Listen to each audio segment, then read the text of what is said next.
Loh kula itu karena hidup dengan istri saya sama anak saya. Jadi yang ngurus anak saya sendiri. Jarang kula ngurus dalam jarang. Ya, memang saya punya standar pakai kitab-kitab kados hikam. Saya ini merasa hidup di dunia itu sendiri. Sampai tak warai lah Allah kalau kotar. Imam yang ngarang hikam itu punya resep supaya kamu seneng terus. Liyakil lama tafrahu bihi, mesti yakil lama tahzanu bihi. Usahakan sedikit sekali apa yang bikin kamu seneng, maka akan sedikit sekali yang bikin kamu susah. Jadi misalnya kulo nih, jadi kiai misalnya cari wong, ya kulo kiai wong alim, jelas nak ngalim, nak kiai rapati ya, nak ngalimnya jelas. Tapi nak kiai rapati, nah kan kiai tapi orang ngalim. Nah kulo nak darah wong alim malah muli ya jelas. Nak kiai rapati ya, kulo rapati nurut, tapi aturan masyarakat rapati nopo. Nah sampean kiai tapi orang nopo ngalim. Ya beda. Ndak ini memang bedanya jauh. Ya mungkin lebih kiai sampean gimana? Cara derdek-derdek dongo meyakinkan sampean. Tapi cara artine dongo piye paham kulo. Lha boten iki nyata, sampe rasa tersinggung. Napa barang-barang napa? Nyata. Nah, kulo sering ditakoki kiai-kiai masalah. Resepnya apa jenis? Konjinan ratau susah, padahal kita ratau wiridan, ratau muhaisisip. Resepnya ilmu itu gini kata hikam. Ulama yang kayak hikam tuh pernah ngarang kitab tuh saking syukurnya, entah saking angkuhnya, terserah ngomentari. Kamu harus yakin bahwa di sisa hidup Anda itu tidak akan maksiat lagi. Sehingga kalau kamu ditakdir maksiat, anggap saja akhiru maksiatin kudirat alaika. Anggap itu yang terakhir. Siapa yang menganggap mohal bahwa dia tidak akan dosa sampai mati, berarti menganggap Tuhan itu lemah. Karena cara berpikir kita kan bayangkan hidup itu 40 tahun lagi. Misalnya saya sekarang umur 40, bayangkan umur kadang 4 tahun meneh. Sampean misalnya umur selawe, bayangkan selawe tahun meneh. Sehingga nganggap dalam durasi selawe tahun kok orang maksiat kan mohal. Apalagi sampai sudah tahu maksiat itu bakat tempah. Ya maksiat ya kelas-kelasan, nak bikin pacaran. Nak wong iso omah yo nakal, nak sing setengah soleh ya berbau proposal itu sesuai kontaknya DWD. Itu kan urusan masing-masing. Ya itu kan urusan masing. Moe waktu sabu ala wong ngene ora ana sing romo waktu sabu. Ala. Rombongan wali songo, mbok kangen wali songo, mbok golek selisih wawahu napa? Alam. Sing roh pangeran tiap. Mbok kangen wali, mbok golek selisih margin. Niku pokoke wawahu napa? Ya itu kan urusan jenengan mbek pangeran, mboten urusan kula. Tapi tetap saya sebagai ulama mengingatkan, niat itu ditoto. Begini, ulama dulu itu ngitung hidup itu hanya 2 menit 2 detik. Sehingga dia ya gampang saja. Kayak imam, kayak kanjeng Nabi itu, ya Rasulullah kenapa tidak menyediakan makan untuk besok? Loh, saya itu tidak yakin kalau hidup saya sampai besok. Ya sudah begitu cara, ya sudah tenang saja. Kalau sampean kan bayangkan hidup 4 tahun lagi, 5 tahun lagi, sehingga arah mangan ya wedi tenan. Padahal bolak-balik zaman cilik arah mangan tetap wedi. Jadi cara berpikir Nabi itu begitu. Begitu juga cara pikir sahabat, cara pikir ulama-ulama yang waras itu begitu. Loh, saya itu pernah melarat di Jogja, zaman pertama merantau itu kalau nanti saya bilang, Gus kok tidak punya beras, tapi apa yakin nak sesuk urip Pak? Kowe buta mangan sesuk, anak sesuk ijek napa? Urip. Cara berpikir ulama itu begitu. Sehingga melihat maksiat juga gitu. Alhamdulillah aku ijek urip. 1 detik, 2 detik, 2 menit. Sehingga hidup. Dan itu sudah cukup untuk lafadzkan la ilaha illallah. Makanya kata yang ngarang hikam, betapa murahnya Allah. Surga itu hanya bisa dibeli dengan 2 menit. Karena surga itu senilai la ilaha illallah. Miftahul jannah la ilaha illallah. Itu cukup 1 menit. Berarti surga itu regane mau 1 menit. Dan karena dia nganggap hidup itu 1 menit ke depan, la ilaha illallah, ya sudah. Dia ngitungnya hidup itu per menit. Kalau sampean kan enggak, per 10 tahun, per 20 tahun. Sehingga kriminal betul, cara pandang sampean itu kriminal betul. Sehingga bayang lo kudu di duwe, kudu di bojo, nak kiai kudu di pengaruh. Lah kalau saya enggak. Saya meskipun enggak sehebat itu, tapi mewarisi keilmuan mereka. Jadi misalnya saya jadi ulama, itu bayang loh, di santri mau sitok. Islam pokoknya ke Ahmadiyah ya gitu saja. Ya pokoknya ya sudah gitu. Orang bayangno santri sing pampinan takwa khusyuk salam tempel demen gelo, demen apa? Lo tanyakan santri-santri saya itu mungkin belum pernah nyuruh istri saya bikin kopi. Bisa dihitung. Karena saya itu sederhana saja. Misalnya saya pergi dari Jogja ini yang nyata salam. Bayangno bojo wis maca bawekno kopi, bukakno lawang malah kecewa. Seperti umumnya orang kan gitu. Semerantau ada bang bojoku nyuambut, digekno kopi, digodhogno banyu hangat teman, bareng teko bojone wangep kukur-kukur. Karena tarifnya dia ideal, maka mudah kecewa kalau itu tidak terjadi. Nak kula mboten, sebayangno kaya Jogja, ibu bojoku cek utuh Islam, nak salat 5 bulan ya sudah gitu. Pakai standar-standar yang minimalis. Saya dari rumah bangun sampai ngaji ya, pokoknya melek, terus ya sudah nak sholat demadem nopo, mulanya sudah gitu sih. Andai kan saya pakai standar maksimal, maka akan mudah kecewa. Rasulullah juga begitu. Rasulullah itu ngadepi Sayyidah Aisyah, itu ya begitu, ngadepi Hasan Husain. Sehingga tidak ada cerita Nabi mudah kecewa, betul. Karena Nabi bayangkan anak istrinya itu ya minimalis sekali, urusan dunia loh maksudnya minimalis sekali. Misalnya Nabi pagi-pagi tanya, ya Aisyah apa ada sarapan? Enggak ya Rasulullah, ya idzan asumu kan itu saya puasa. Kalau sampean usul-usul ora digekno kopi wong wedok opo? Itu kan repot. Muni-muni itibak sunnah Rasul tapi enggak pernah sampean mendekati sunnah napa? Rasul. Sehingga ya tenang saja Nabi. Saya tuh alhamdulillah bisa niru dalam gitu-gitu tuh bisa. Makanya ini kiai muda paling jauh. Banyak kiai-kiai yang sepuh itu kalau urusan gitu konsultasi Mas. Gus resep apa kain. Ini kula resep era dekarep apa. Juga saya tidak pernah bayangkan apa tanggaku seneng aku atau orang ngaji aku kecewa, tidak pernah bayangkan. Sampai bukan makhluk, tidak penting. Kecewa tidak kecewa itu tidak benar. Saya itu orang alim, ngerti ini warido kamat lubi, ora warido kum. Yang tak gulai ridane pengiran, antara ridane sing ngaji, ridane konsumen. Itu apa makhluk tidak penting. Itu harus dilatih. Harus apa? Sehingga orang itu kalau biasa sholat, maksudnya biasa takluk be Allah, mesti la'alla katardo, mesti gampang puas. Karena dia iktifak ngalap cukup be Allah Subhanahu wa ta'ala. Saya sebagai manusia juga sering ditangisi istri. Misalnya saya sering ke Jogja sendirian. Nah ninggalan nopo, ninggalan ibu milih pengiran. Misalnya mati ninggalan, ya paling aku mau ngapain nih suara. Paling uang nangis gue kegiatan. Bukan apa. Ingin saya bahwa konstitusi ulama itu masih iktimat alam. Kalau kita kan enggak. Cara berpikir kita ngaji itu ideal sing ono podium, sing ngaji kelaminan takwa kabeh, ketunan kaji kabeh, ndiluk kabeh. Kita akan pakai standar-standar yang dengan asumsi kita. Padahal Nabi di zaman sugeng al iman hahuna wa yusiru ila qalbihi sadrihi salah. Iman itu urusan hati. Komitmen sampean be Allah Subhanahu wa taala. Nah ini resepnya. Makanya kata hikam liyakillah mata frohubi, mesti yakinlah mata selibi. Sedikitlah kamu gembira dengan satu hal, nanti akan sedikit kamu yang kecewa. Artinya misalnya kados kula sebagai ulama seneng kula niku ijek iman. Ya nggak kayak ngawang. Ya sudah gitu. Jadi misalnya suatu saat kula jatuh, yang ngaji saya gak semeneng dadi kupeding. Wong sing seneng kula bubar kabeh. Kula ora susah, mistola darah bener. Gus saiki jenengan ora sing seneng. Ya tenang saja. Sing ora seneng makhluk ora jelas. Dan status mereka tetap la yadurru wa la yang. Ini harus dilatih. Sehingga Nabi itu ya meskipun beliau itu perang, sahabatnya meninggal ya tenang saja. Nabi cara berpikir yang meninggal mereka mati syahid, yang masih hidup dianggap berpotensi melakukan kebaikan. Sama tak warai resep-resep dari Rasulullah Shallallahu Alaihi Wasallam. Saya ini sebetulnya memaksa, menjelaskan ini maksa, karena saya inginnya jadi ulama yang kayak umumnya orang, tidak ideal amat. Tapi kan saya ditakdir ilmunya itu ideal, jadi terpaksa saya jelaskan. Tapi kalau perilaku saya tidak akan ideal.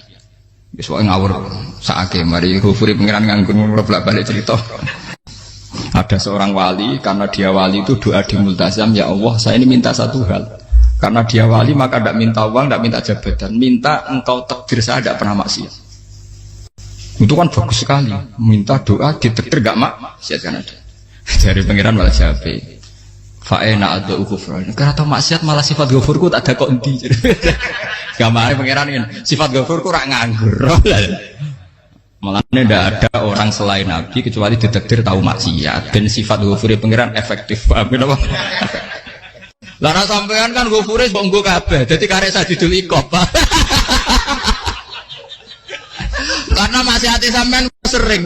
Jadi sifat ghafure wis berlaku aktif. Saya karek nunggu sifat sadidul ikop. Paham ya? Itu beda dengan wali-wali. Sifat sadidul ikop mau aktif mereka tidak punya dosa. Malah pangeran bingung gak kok sifat ghafure. Apa nek tak dakoki Ghafur ora tau dosa. Didakoki Sadidul kok gak tau maksiat. Jadi pangeran malah sing bingung. Nak kowe ora tau maksiat Ghafur kok tak dakoki. Kok ora tau maksiat, wong iku ora tau apa? Didakoki Sadidul kok gak mungkin atau maksiat. Lah pangeran ape dakok Ghafur kan syaratnya dosa sik. Sampeyan kan walian. Ghafure wis dientekno. Keseringan kepake, paham ya? Karek nopo? Karek Sadidul ikom. Ya itu memang standar Tuhan. Semua Quran itu kalau menyeritakan begitu. Nabi ibadi anni anal ghafurur rahim. Kaulaku ceritani aku ghafurur rahim, tapi yo ceritani wa anna adzabi wal adzabul alim. Jadi Nabi ibadi anni anal ghafurur rahim wa anna adzabi wal adzabul alim. Kalau Nabi Ibrahim, Nabi Muhammad inna rabbaka lasari'ul iqab. Pangeran cepat nyiksane, tapi wa innahu laghafurur. Jadi dua sifat ini pasti aktif. Dan tentu ulama itu senang sifat ghafur itu ya meskipun aktif, tapi mereka tidak pernah ngambil fasilitas sifat apa? Kula baleni malih.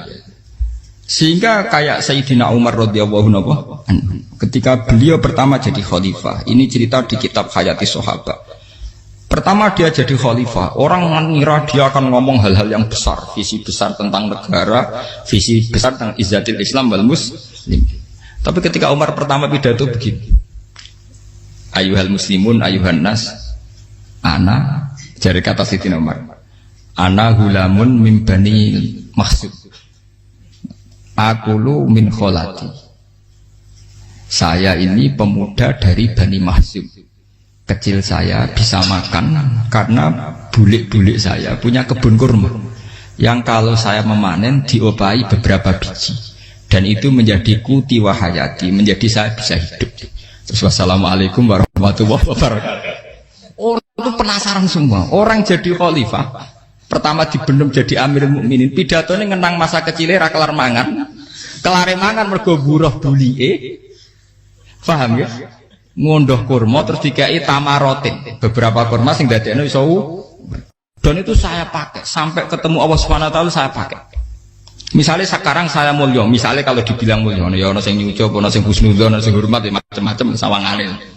Itu bodoh sekali kalau saya menikmati itu, bodoh sekali. Paling banter nikmati dicucup dihormati itu apa? Tapi kalau nikmatnya bisa makan saat itu tuh nyawa. SBY jadi presiden prestasi, Gus Dur jadi presiden prestasi, tapi umpama presiden tetap mangan. Prestasi tertinggi adalah bisa makan selisat dirumki gojo-gonyo. Makanya Umar mengingatkan, sebetulnya nikmat tertinggi saya itu tidak saat saya jadi khalifah, saat itu kok aku iso mangan, cara gak aku mati. Paham ya? Jadi itu luar biasa. Kita ini kan menjadi angkuh karena ngitung nikmat itu yang besar-besar, punya prestasi, punya. Kalau saya enggak ngitung nikmat itu kelar mangan gak mati, kan gampang. Sehingga saya tidak mudah kecewa karena tarifnya minimalis, gak gampang apa? Jadi misalnya kalau kapan-kapan kok berhubung, Gus ini ki Tuhan rasanya jangan ngeten-ngeten. Oh makhluk itu ya gak apa-apa. Kalau di status kiai kan seakan-akan ngomongnya sakral, seakan-akan mandi. Tapi nak tak status, oh makhluk itu ngomong ngono ya sudah kan. Menjadi kan sudah distatuskan sebagai apa? Makhluk. Tentu makhluk statusnya la yadurru wala yanfa. Di sini ini penting. Orang-orang ahli tauhid tentu tidak punya kesusahan. Innalladzina qalu rabbuna wa tsummas taqamu. Itu mesti tidak ada kesusahan sama sekali. Misalnya ulama-ulama dulu mau mati, ya tenang saja. Mati kedua itu mati paling menantang ya, menyenangkan sekali. Karena mati yang seru itu mati zaman Al-Adam. Misalnya saya kelahiran tahun 70. Tahun 40-50 kan belum ada saya. Itu mati yang sejati karena Al-Adam. Kenapa? Al-Adam tidak ada. Mati yang nanti itu mati yang petualangan karena saya mati setelah menyaksikan kekuasaan Allah, setelah husnudzon sama Allah, sehingga mati yang menuruti kerinduan akan ketemu sang kekasih. Makanya Jalaluddin Ar-Rumi ketika mau meninggal dan orang-orang muridnya nangis, dia marah-marah. Hei murid-muridku, betapa bodohnya engkau. Saat kayak ini yang saya tunggu, saya sudah menyesal berusaha sampai Allah dat cinta senang. Aku kecewa waktu makhluk-makhluk koyo kowe. Saiki wis wayahe aku goleki kholik zat sing tak senengi malah mbok tangi. Cek bodhone kowe. Saat-saat sing tenteni malah mbok tangis. Betapa aku lamanya menunggu kematian ini. Mergo hidup itu keterpisahanku mbek Allah, kemen ketemu kowe. Mulane Jalaluddin Rumilah yang mengistilahkan mati itu malam pengantin. Makanya fal'an awanu sirok minkum wa awan wisol habibi. Ini saat yang indah karena ketemu dengan berpisah dari makhluk-makhluk yang tidak penting menuju sama habibi kekasihku. Jadi yang misalkan mati itu malam pengantin. Semenjak istilah itu populer sehingga di Jawa ana ngipi dadi nganten takwilane mati. Itu filosofi sufi, ya filosofi napa? Lah niku tenan. Begitu juga sahabat-sahabat dulu. Bilal mau meninggal, anaknya udah nangis. Bilal lagu ya. Ditanya sama anaknya, kenapa anak-anak kamu nangis? Dan jenengan badhe kapundhut. Aku malah seneng nang mati. Hudan nalqal akhibah Muhammadan wa hisbah. Aku nak urip ketemune mbek kowe terus. Malah nak mati ketemu Nabi Muhammad. Hudan nalqal akhibah Muhammadan wa hisbah. Nah, dengan cara pandang begitu maka hidup itu enjoy saja. Ya saya sebenarnya keberatan pakai kelas ini, keberatan karena saya harus ngulang sampean-sampean. Ya makanya potensi kayak saya tentu mengurangi jadwal ketemu. Makanya saya mohon kalau tidak penting itu jangan sungkan. Anggap saja itu bagian dari hormat saya. Ya minimal sampai misalnya di dua sekretari gue jajan pentolan enam lah apa mau gue suwan bareng malah repot. Gue ganggu uang anak peleleran pak. Nah misalnya sampai kepentak kok hukum, uang nak rapi pinter, hukumnya takokan ya ringan, takok kita tanggam paling bisa. Karena pertanyaan yang ringan tentu ya ringan-ringan saja kan. Gak perlu kiai kali ber. Sampai rasa GR, kalau pertanyaannya angel Gus gak ada sing iso jawab. Uang nak ralim tahke, ku pertanyaannya ya ora patimu tuh. Iku wis kangelan ngoten. Ini buat ngenyek tapi podo enak. Podo apa? Makanya kalau latih. Jadi hikam sendiri itu ada manhaj, ada metode. Kalau orang supaya tardo, liyakil lama tafrohubi, yakil lama tahsen. Anak saya itu kalau habis main pulang, itu saya senengnya pol. Istri saya pernah jangan. Gus, anak mulai senengnya. Dek biro-biro, anakku gemulai nih ngomah. Misalnya terus biasa. Saya itu anakku lo main mulai itu seneng. Biro-biro anakku mulai nih ngomah. Dipanggil anak saya bapak lu senengnya sak boleh. Biro-biro ada saya manggil bapak. Jadi saya pakai standar minimalis sekali. Saya tidak pernah pakai tarif. Dia anak yang ideal dihormati orang. Sampai anakku sujud nih pangeran, ngerti pentingnya mau tasbih. Makanya anak saya tak namakan tasbih semua. Itu ya sudah selesai. Saya tidak pernah bayangkan anak saya jadi kayak besar dihormati jemput. Mari gampang kecil. Ya mas, saya kan Sayyidina Umar. Saya pemuda dari Bani Mahzum. Yang kecilnya bisa makan karena buruh bulikku. Akal tuh tamarot. Wah itu saya baca tuh nangis betul. Betapa hebatnya Sayyidina Umar. Mengingatkan ulang bahwa nikmat tertinggi itu ya makan. Karena makan kaitannya nyala. Orang jadi bupati, enggak jadi bupati tetap makan. Jadi kalau ngantin saya tarifnya minimalis sekali. Nah, kalau orang sudah makan gitu lah Allah kata mudah sekali. Tapi kalau sampai tarifnya ideal harus dia mobil kudu sangune akeh. Mosok gue mobil gak sanggup akeh. Barang gue sanggup akeh kudu gue penderek. Mosok kere lunga juga kok tanpa penderek. Nang penderek maju. Mosok ora kena dikeloni ya malah repot. Akhirnya gue wong ayu. Arep selingkuh dijari sing we itu perkara meneh. Wong hormat nuruti tahapan-tahapan duniawi makanya resep kalau ingin itu kon sholat, maksudnya sholat itu dihayati secara tauhid ya, dihayati secara tauhid. Misalnya innal sholati wa nusuki wa mahyaya wa mamati lillahi rabbil alamin. Itu akan pasti Allah kata pasti mudah melihat alam ini ridho. Ini satu sekelumit ya, di resep orang ulama yang saya meniru beberapa di kitab Hayati Sahabat, di kitab Hikam dan meniru terutama semuanya sanad dari Rasulullah Shallallahu Alaihi Wasallam. Makanya suatu saat Nabi itu kagum. Abdullah bin Mas'ud itu jalan dan dikawal oleh beberapa malaikat. Terus Nabi itu heran. Ya kenapa itu selalu mengawal kamu? Kata Abdullah bin Mas'ud, ya Rasulullah, inilah akhtu khutwatan illa wa azunnu alla akhtu wa ukhra. Wa ma aqaltu luqmatan illa wa azunnu alla alqamu ukhra. Saya itu tidak pernah melangkah kecuali saya tidak pernah yakin apa betul saya bisa melangkah lagi. Jadi perlangkahnya itu dia iktimat Allah. Dan saya tidak pernah mengunyah satu kunyahan kecuali saya tidak yakin apa betul saya bisa mengunyah lagi. Setiap kunyahnya tetap semuanya berada Bismillah. Semua itu atas nama pertolongan atas kata Rasulullah. Orang kakak, andaikan saya ada nabi terakhir itu jadi nabi. Jadi kemana? Makanya dulu Nabi itu sering ngendikan, adekan orang-orang kayak gitu itu ada nubuah, tentu mereka punya derajat apa? Nubuah. Jadi tidak jadi Nabi tapi punya derajat apa? Nubuah. Lah orang yang cara berpikir gitu tentu tidak khawatir apa yang hilang dari dirinya karena dia berkontrak dengan Tuhan hanya per menit per detik. Jika mempunyai resep al-mu'min yusiru sana Allah ayakuna li nafsi dzakiron. Seorang mukmin yang sejati tentu kontraknya dengan Allah Subhanahu wa taala dan dia tidak pernah ingat dirinya sendiri. Kayak sampean pas umat tapiil, Allahu akbar, Allah maha besar, subhanak. Selalu ana wong ngrasani itu termasuk lali utange barang iku. Tapi yang jelas kan menjadi enjoy dengan dirinya sendiri. Paham ya? Menjadi enjoy dengan dirinya karena dia tidak sering punya kontrak dengan makhluk. Nah ini maksudnya Allah kau janganlah Allah kata kamu pandang apa nak sholat terus kabul kajar apa nak sholat terus untuk duit ya bar karena cara pikir iso aja nak duit ya. Dan ini resep ya, dan resep ini dari ulama-ulama yang istinad ila Rasulillah Shallallahu Alaihi Wasallam. Karena kalau Nabi itu memang cara pandang. Aisyah itu pernah ditanya, ya Aisyah, saya ini ingin makan, apa daging yang dari sahabat ini masih? Wah ya Rasulullah sudah habis karena tak kasihkan tetangga. Itu Nabi tidak marah-marah, malah bilang, kamu benar Aisyah. Biru yang kamu kasihkan tuh yang masih. Kena daging dipangan dewe kadang nuruti nafsu. Nak dikekno wong sudah kau nuruti perintah pengen. Jadi kanjeng Nabi beneran Aisyah dagingnya ijek. Mau kalau nanti yang malah ijek, sing bogo sudah kau malah sing ijek. Cara berpikir Nabi itu begitu. Tapi tahu-tahu disederhanakan sunnah Nabi ya serbanan. Lah itu kan ya memang itu bagian dari sunnah Nabi, tapi sunnah seharga 10.000. Paham ya? Ya monggo mawon sampean sunnah Nabi serbanan gitu, tapi itu sunnah yang bisa dibeli dengan murah. Hakikatnya sunnah Nabi itu rata-rata bentuknya perilaku, napa? Sampean delok dawuh Aisyah tengene tibak berjanji, kana khuluquhul Qur'an wa shimatuhul ghufran yansahu lil insan wa yafsahu fil ihsan wa ya'fu 'anil dzambi idza kana fi haqqihi wa sababi.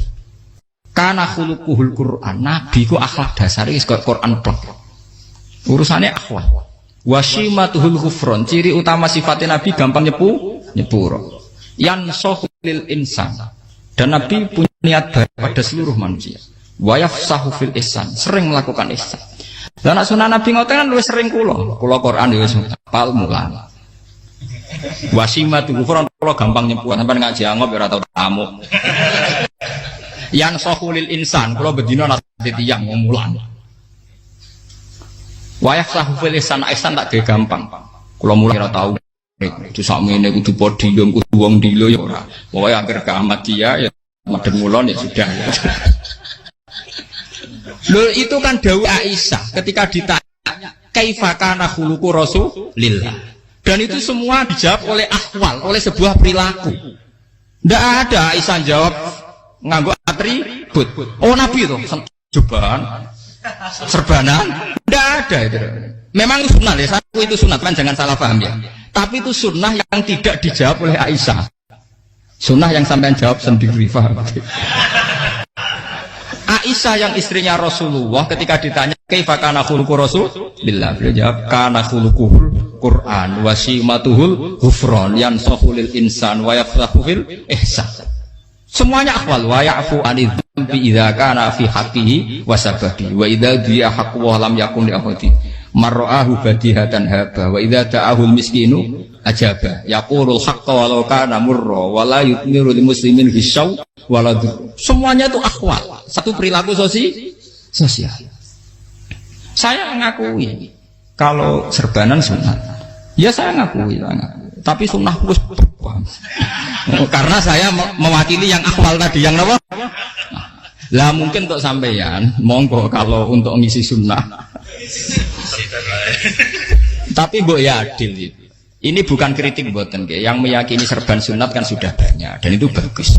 Tapi cobalah juga meyakini ahwalu Rasulillah. Makanya man sanna sunnatan itu rata-rata ulama maknani siapa yang ikut sunnahnya Nabi. Rata-rata ulama nafsir ahwalu Rasulillah wa af'alu, perilaku sosial Rasul. Makanya terusannya wa idza ja'ahul miskinu ajabah. Kalau dipanggil orang miskin ya datang. Ya maksudnya ada harus orang miskin manggil pas resepsi kawin boten. Misalnya ana wong melarat kuwi di sepeda motor, wong melarate yo ngeterone puskesmas ya mbok terno. Wong melarat loro yo nukono misale apa minyak kayu putih mbok tekani. Ora kok ngerti-ngerti mbok musan walimatul urus sing wajib piye lho. Payah. Lho lan Jahal miskin aja pe ora ana hadise urusan walimatul Islam mboten. Kalau orang miskin manggilnya dalam riwayat hadis ya Nabi sering dipanggil orang miskin. Ya Rasulullah, mbok datang ke rumahku, ada apa? Terus ya Nabi, saya tuh ingin rumahku sing elek jenengan nate salat teng mriku. Ya Nabi datang ya salat aja ya ora harus jaman. Fi ayyi makanin aradta an usolliya fi. Kamu di tempat mana kamu seneng salat teng mriki ya Rasulullah. Ya Nabi salat. Sing ngundang ya waras pisan. Kenangan mek Nabi kok mae dienggo salat Nabi. Ampean tahu tanggung kiai kon salat. Kon mromosekno anakmu iku paham. Dia itu nggak nunggu kersane ketampi PNS. Padahal kiai ini dia anak era PNS. Kalau dulu kan sahabat ngundang Nabi itu ya gitu. Ya Rasulullah, saya itu ingin sekali engkau sholat di rumahku. Fa'atakhidahu musollan. Kemudian tempat yang pernah engkau sholati mau tak pakai musola pribadi. Makanya masjid kiblat itu rumahnya sahabat. Karena dulu Nabi pernah sholat di satu tempat. Adalah ono perintah tahlilul kiblat itu di rumahnya sahabat.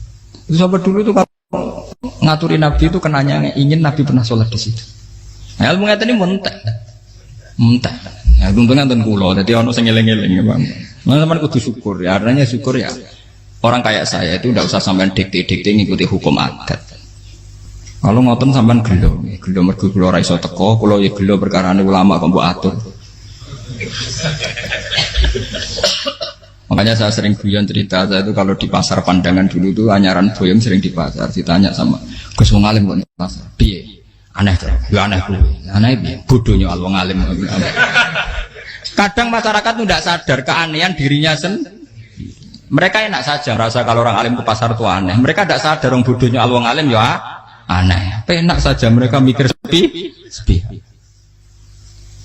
Faham ini supaya sampean la Allah kana potar. Makanya untuk Rasulullah, Nabi itu sering ngendikan ana tamu hormati. Tapi etika mertamu di Rasulullah itu walakin idza du'aitum. Mertamu Nabi itu nunggu ditimbali. Walakin idza du'itum du'iya mabni majhul. Ketika kamu ditimbali fat. Jadi ya ayyuhalladzina amanu la tadkhulu buyutan nabiyyi illa ayyudzana lakum. Jadi untuk sowan Nabi itu nunggu dipang. Meskipun sahabat tuh rindu Nabi, tidak berani sowan ke dalamnya Nabi. Kalau ingin ketemu Nabi di bareng pas sholat jamaah, karena Nabi pasti keluar di mas. Andai kan Nabi nerima tamu di rumah, ya rasido dadi Nabi. Sama nompo tamu.